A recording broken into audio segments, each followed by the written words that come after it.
Hi, this is Rachel from Games Radar, and I'm here at Valve HQ in Seattle to get my first look at the Steam Deck. I've only had it in my hands for about 5 minutes and I'm already in love with it. We're going to play some games, we're going to see what else it can do, and we're going to tell you exactly how it feels.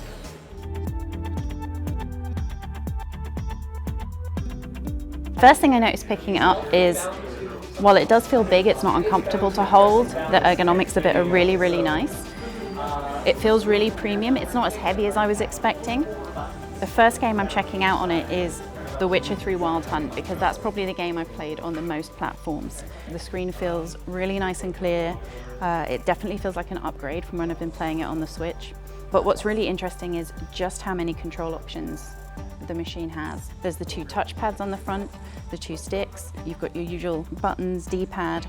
I really like the 2 little kind of triggers here on the back and your usual triggers up at the top. So playing Witcher feels really, really great on it. And I have to admit, I'm much more of even when I play games on PC, I'm much more of a controller girl than I am mouse and keyboard.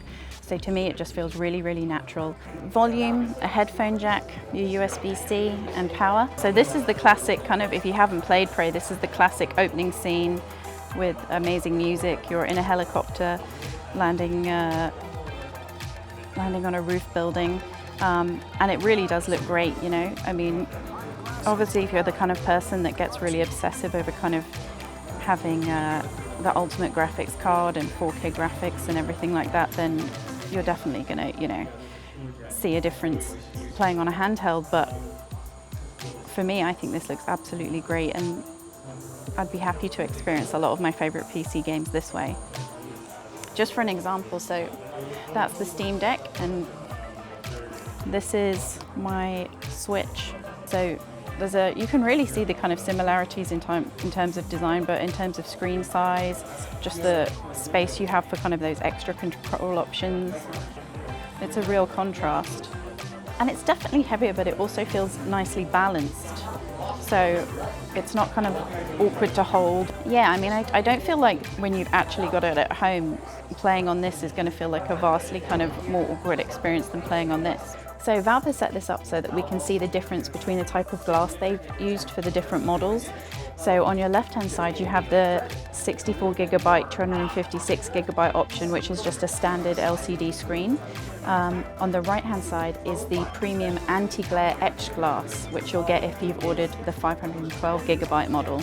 Now, we're in a nice kind of well-lit office. The shades are drawn. It's kind of a cloudy day outside. But when you have a look at the screens in person, you can see a bit of a difference. So I'll try and tilt it just to give you a sense, but you can see there's definitely more light bouncing off this screen.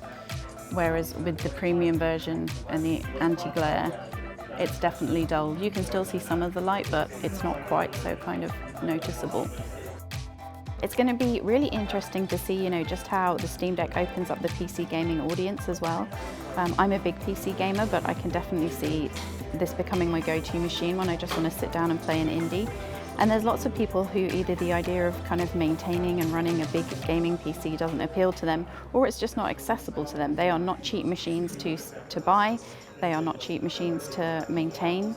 So I really think that this is going to give a lot of people their first entry into that world, and that's really exciting. Anything that kind of opens up the gaming audience to new people is always a good thing.